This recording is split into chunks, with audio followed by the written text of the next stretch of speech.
Hey everyone, my name is Scott, better known as Norebbo, and I draw airplanes. Well, more specifically, I create the aircraft templates, and if I have time, I apply liveries over top of them just for fun. Anyway, what I'm going to do in today's video is to show you how I created the Aer Lingus livery over top of my Airbus A330 template. If you want a copy of this for yourself, go over to my website, norebbo.com. Link in the description below, and you can get this template for yourself. And yeah, so let's just jump into this. It's going to be a quick time lapse. I'm not going to show this in real time because the actual illustration took about an hour, and I know that's too long for most people to sit through, so let's just move along and get right into it. Now, I will say that this was one of my easier illustrations, mainly because I used a lot of elements from past illustrations that I've done and just basically imported them into this particular drawing. I actually downloaded the Aer Lingus livery, the logo right off the web. You can find it anywhere. Just search for Aer Lingus logo, and you'll find all kinds of links, vector, PNG, whatever. I went with the vector one since it's going to allow me to scale it to the exact size that I need. And this particular A330 template that I'm using is very large. It's 5,000 pixels wide, so I need to make sure that I'm getting the best possible resolution that I can get. So vector definitely works for me. And what you can see me doing here is I laid down the top green color here in Photoshop, and I'm applying the livery, or the logo, directly from Illustrator. So just a lot of copying and pasting over, nothing fancy. The Aer Lingus livery is actually quite simple, so I'm basically just eyeballing everything. I'm not tracing anything. As you can see, I had a photo up there. I just got off of airliners.net, I believe, and I'm using that as my reference and just looking at it and just trying to recreate something as close to the photo as possible. Again, my templates are very highly detailed. They're not 100% perfect, but they're definitely close enough for this kind of thing. And they match up with the photos very, very closely. So they're very good templates to work from, and they match pretty much what I'm seeing in the photo, so that definitely helps. And now I'm just kind of placing things. I got the front titles up there.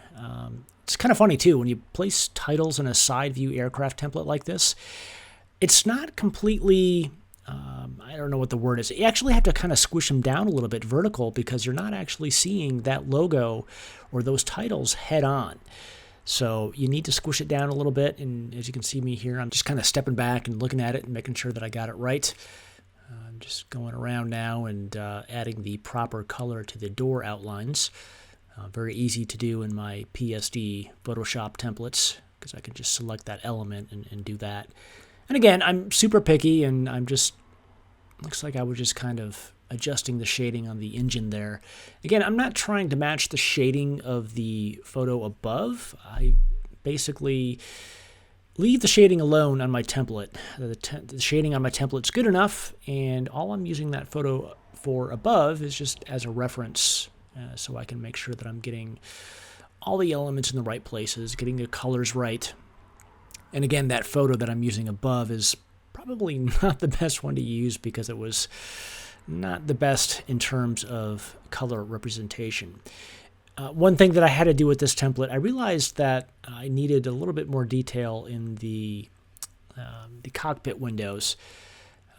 Like I said, I'm really picky, and I'm always refining my templates. So I actually went back into my template source, and you can see me making adjustments to that template.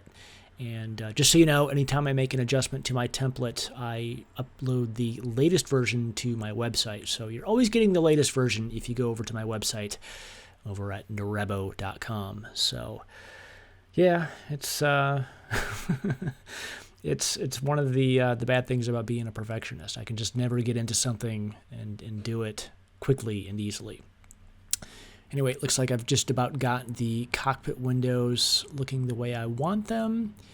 And I'm going to replace the ones that were in the template before and get them in the right position here. And yeah, that looks pretty good. Almost. Yeah. Good enough, I think. Maybe. It's never quite as easy as it seems. Okay, let's see, what am I doing now? Looks like I'm just doing a little bit of cleanup here in the front. Oh, I'm adding a little bit of shadowing to the front edge there on the cockpit windows, just because it turns a pretty hard corner there. It's not completely round, so it is darker. Especially there's a little bit of a crease up there where the cockpit windows meet the curvature of the fuselage, so I'm just adding that in. Just a little detail that many people probably won't even notice, but again, I like getting as detailed as possible, so it's a curse. Now looks like I'm adding outlines to the windows here. In my template, I had a pre-existing black outline. It looks like what I did here is I removed that black outline, and then I imported the windows again just so I can add the outline within Photoshop. I have much more control within Photoshop because I can just simply add a 3-pixel stroke around the windows, and it looks like a very clean outline, as you can see. So nothing fancy. Again, this is super easy. I mean, if you know Photoshop or whatever drawing program that you use, it's not that difficult. I'm not doing anything complex, and anybody can do this. It just takes time to learn where all the tools are and what they can do. As you can see, I'm stealing elements from past illustrations again. I took my Ryanair illustration and got the registration off of that one and imported it into this illustration because I think what it looks like is that it's the same font. Again, it just saves time. I mean, a lot of these airlines, they use the same fonts for these registrations. And yeah, I mean, there's no need to reinvent the wheel and to do every element every single time for every illustrations if you've done it in the past. So here I actually have the Airbus font installed on my system, and you can get that by just do a Google search for Airbus Font. It's free, it's out there. I use it, and it's quite handy when doing these illustrations. Again, the Airbus logo is free, it's out there, you can find it. It's not too difficult to find. Just adding the titles here, and I didn't know exactly what font this was. I just found something similar. It looks like it's DIN.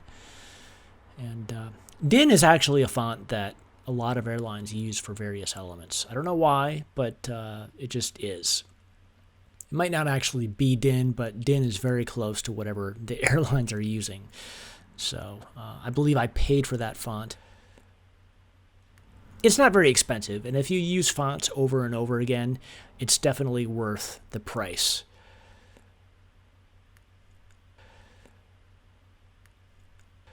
As you can see, just adding in all the details is what takes most of the time. Laying down the color is the easy part, and getting all the titles and the registration numbers and all that kind of jazz is the easy part. Now what I'm going to do is add a little bit of realism to this illustration, and I do that by adding a hard gloss right down the middle of the fuselage, because it is essentially a cylinder, after all, perfectly round, almost perfectly round, and you can create a really nice gloss effect by adding just a hard black line with a gradient down the center, and then on top of that you add a white gradient fading off towards the top of the fuselage.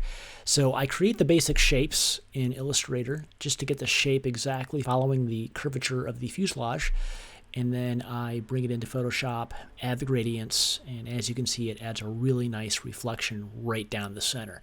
So it's starting to look pretty real now, and that's what I like. I mean, my illustrations are not 100% photorealistic, but as you can see, they're close enough. I mean, I'm a perfectionist, but I'm not that much of a perfectionist. So anyway, adding the tail gloss there. Again, this is not something you actually see in real life, I think, but just adding a little bit of gloss around the certain elements of the aircraft on various surfaces, it just adds a little bit of visual interest, even though it may not be 100% totally photorealistic.